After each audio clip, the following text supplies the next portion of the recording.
இது என்னடா 3 குரலும் ஒத்தாப்புல கேட்குது? ஏன் வாங்கலை, இங்கே தான் இருக்கேன். என்னக்கா வேலை மட்டும் முடிஞ்சிச்சா? முடிஞ்சுமா வசந்தி, சொல்லு என்ன விஷயமா வந்திருக்கீங்க 3 பேரும் ஒத்தாப்புல? ஏக்கா உங்கள் மகளுக்கு கல்யாணம் முடிச்சு மறு வீட்டுக்கு ஒன்றும் கூப்பிடவே இல்லையே. வாங்க 50 பேர் கூப்பிட்டு வரலாம் போய் மறு வீட்டுக்கு. ஆமாக்கா, எந்த பிரச்சனை எப்படி போனாலும் நம்ம கடமையை நம்ம செஞ்சாகணும்ல. கூட்டிகிட்டு வாங்க, பார்த்துக்கலாம். ஆமாண்டே, நானும் அதை பற்றி நினச்சிட்டு தான் இருந்தேன்.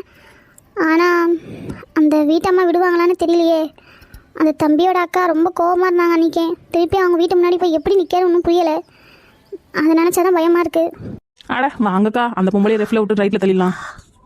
ஆமாக்கா, அந்த பொம்பளைக்கெல்லாம் போய் பயந்துக்கிட்டு இருக்கலாமா? வாங்க நம்ம பொண்ணை போய் கூப்பிட்டு வருவோம். ஆமாக்கா, நம்ம அந்த தம்பிக்கிட்ட கேட்போம். அந்த தம்பி என்ன சொல்கிறாங்க அதை பார்த்துட்டு அதுக்கப்புறம் முடிவு எடுப்போம். ஏல அந்த தம்பி எல்லாம் நல்ல தம்பி தான், அதெல்லாம் அந்த தம்பி விடுவாப்பில். எனக்கும் 2 நாளாக அதுதான் மண்டைக்குள்ளே ஓடிக்கிட்டே இருந்தது. சரி நம்ம ஒத்தாப்பில் எப்படி போகிறதுன்னு யோசிச்சுக்கிட்டே இருந்தேன். சரி வாங்கம்மா 50 பேர் ஒன்றா போகலாம். ஏன் அக்கா, மூஞ்சதான் கொஞ்சம் சிரிச்சா போல வையன். என்னையே அந்த மூஞ்சை தொங்க போட்டுக்கிற. உன் மூஞ்சை பார்த்தா அப்புறம் உன் மக எப்படி சந்தோஷமா வருவா? கொஞ்சம் சிரி, பார்த்துக்கலாம். இதே சிரி போதுமாடே. அம்மா இது அக்கா கை பிடிச்சிச்சோ? ஏடி அக்கா சிரிக்குதே அப்படிதான்டே. அக்கா நீ கொஞ்சம் சிரிப்பை கம்மி பண்ணு. பாரு உமாலே பயந்துட்டா. போதுமாடே? போதும் போதும் போதும். சுஜாதா இரு, நானும் வரேன். உங்களை யார் இப்போ கூப்பிட்டா? அக்கா அண்ணாவும் கூட்டிகிட்டு போனாதாங்க நமக்கு மரியாதை. நம்ம மட்டும் போனால் அப்புறம் சம்மந்தியம்மா தப்பாக நினைக்க மாட்டாங்களா? நீ சும்மார் வசந்தி, உனக்கு எதுவும் தெரியாது. இவரால் தான் நம்ம பொண்ணுக்கு இந்த நிலமை. இவர் ஒழுங்கா இருந்தா நம்மளுக்கு இந்த நிலமை வந்திருக்குமா? போகும்போது என் வாயை கலராத மனுஷா, போய் உன்ற வேலையை மட்டும் பாரு. நம்ம அவ்வளோதான் போல, நம்மளை எதுக்கும் சேர்த்துக்க மாட்டாங்க.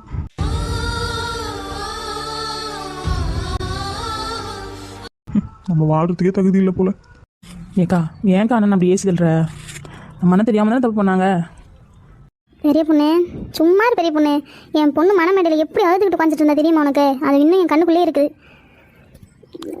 போவோம், அந்த மனுஷனுக்கெல்லாம் மன்னிப்பே கிடையாது. என்னம்மா ரொம்ப சின்சியராக யோசிச்சுக்கிட்டு இருக்க? என்ன அப்படி யோசிச்சுக்கிட்டு இருக்க? சொன்னா நானும் உனக்கு உதவி செய்வேல. வேற என்ன, எல்லாம் அந்த அன்னபூர்ணாவை பற்றி தான். அவளை எப்படியாவது இந்த வீட்டை விட்டு நான் தோர்த்தியே ஆகணும். அது வரைக்கும் நான் ஓய மாட்டேன். அவளை சும்மாவே விடக்கூடாது. ஆரம்பிச்சிட்டியா? இப்போ என்ன யோசிச்சுட்டு இருக்க? அதான் உன் தம்பி நீ என்ன சொன்னாலும் கேட்க போகிறது இல்லை. அந்த பொண்ணு பின்னாடி தான் சுற்றிக்கிட்டு இருக்கான். பேசாம அவளை ஒரு ஓரமாக விட்டுட்டு உன் வேலையை பார்ப்பியா? இருங்க, இன்னைக்கு அவள் காலை உடைக்கிறதுக்கு சூப்பர் பிளான் வச்சுருக்கேன். பிளானா? என்ன பிளானு? என்ன பிளான்லாம் கேட்காதீங்க, சர்ப்ரைஸ். இன்னைக்கு அவளுக்கு இருக்கு கச்சேரி. நீங்கள் இங்கேயே இருங்க, வெளியே வராதிங்க. நான் போய் அவள் கதையை முடிச்சுட்டு வரேன். நான் எதுவும் சொன்னாலும் நீ கேட்க மாட்டேன். சரி உன் இஷ்டம். உனக்கே அந்த பொண்ணை பார்த்து பிடிக்கவே மாட்டேங்குது. அவளும் இந்த மாதிரி ஒரு பொண்ணு தானே, எங்கேயோ இருந்துக்கிட்டு போகட்டும். நம்ம வீட்டில் என்ன சாப்பாட்டுக்கு பஞ்சமா இல்லை இடத்துக்கு பஞ்சமா? எதுக்கு பஞ்சம்? விட ஏதோ ஒரு மூலையில் இருந்துக்கிட்டு போட்டோம். உங்கள் வேலை இல்லை, நீங்களும் கூட சேர்ந்து வெளியே போயிடுறீங்களா இல்லை நீங்கள் இந்த வீட்டில் இருக்கீங்களா? எப்படி வசதி? வேணாம்மா, நான் இங்கே இருந்துக்கா, நீ போயிட்டு வாமா. ஏன் அன்னபூர்ணா, ஏன் அன்னபூர்ணா? இவன் கூப்பிட்டு அடக்கம் கட்டாத இருக்கா? சரி இதான் ட்ராமா பண்ணு. அம்மா ஐயோ யாராவது வாங்களே. அப்பா என் கால் பிடிச்சிக்கிச்சு, யாராவது ஓடி வாங்க ஓடி வாங்க. என்னாச்சு என்னாச்சு என்னாச்சு சீதா, உனக்கு என்னாச்சு? அம்மா ஐயோ, யார் இங்க எண்ணெய் ஊற்றி வச்சது? அம்மா என் கால் உடைஞ்சு போச்சே. அப்பா சோ நீ ஏன் இங்கே வந்த? சோ என் பிளானே போச்சு. ஐயோ என்னாச்சு? அச்சோ ஏந்திரங்க அண்ணா, ஏந்திர கை கொடுங்க அண்ணா. அப்படியே மெல்ல பிடிச்சி ஏந்துக்கோங்க. அம்மா அம்மா என் முதுகு உடைஞ்சு போச்சு, கால் உடைஞ்சு போச்சு, என்னால முடியல. பார்த்துக்கிட்டே இருக்கா, ஒரு கை பிடிச்சி தூக்குறாளா பாரு. இவெல்லாம் என் பொண்டாட்டி. சரி அப்படிதான் மெல்ல பிடிச்சி ஏந்துக்கோங்க. அம்மா அம்மா என் முதுகு தங்க உடைஞ்சு போச்சு, என்ன ஹாஸ்பிட்டல் கூட்டிட்டு போங்க. அச்சோ இருங்க அண்ணா, நான் போய் செழியனுக்கு கால் பண்ணுறேன். வேணாம் அதெல்லாம் ஒன்றும் தேவையில்லை, நான் பார்த்துக்கிறேன். நீ கிளம்புமா? இல்லையா நம்மளை பார்த்து இப்படி முறைக்கிறாத்திலையே. வாங்க போகலாம். நான் அவளை தானே கூப்பிட்டேன், நீ எதுக்கு அங்கே வந்த? நீ ஏதோ ஒரு பைத்தியக்காரங்க என்னையே ஊற்றி விட்டுட்டாமா, நாசமாக போனேன். இப்படி வளவலன்னு டைல்ஸ்ல என்னையே ஊற்றி விடுவாங்க. அந்த பைத்தியக்காரி நான் தான். நான் அவளை வேலை வைக்கிறதுக்காக என்ன ஊற்றினேன். நீ எதுக்கு இங்கே வந்த? அச்சோ அம்மா எனக்கு காப்பாத்துங்க, நீ தானம்மா சொன்னேன். அச்சோ பொண்டாட்டிக்கு என்ன ஆச்சோன்னு ஓடி வந்து கடைசியில் எனக்கு இப்படி ஆகி போச்சு. பேசாத, வாயை முடிக்கிட்டு வந்துடு. சிச்சோ பாவம், அந்த அண்ணாக்கு என்னாச்சோ? இங்கே போய் யார் என்னையை ஊற்றி விடுவா? சோ சரி நம்ம போய் க்ளீன் பண்ணுவோம். யாரா அது மஞ்சக்காட்டு மைனா? நீங்க பேஷண்டா?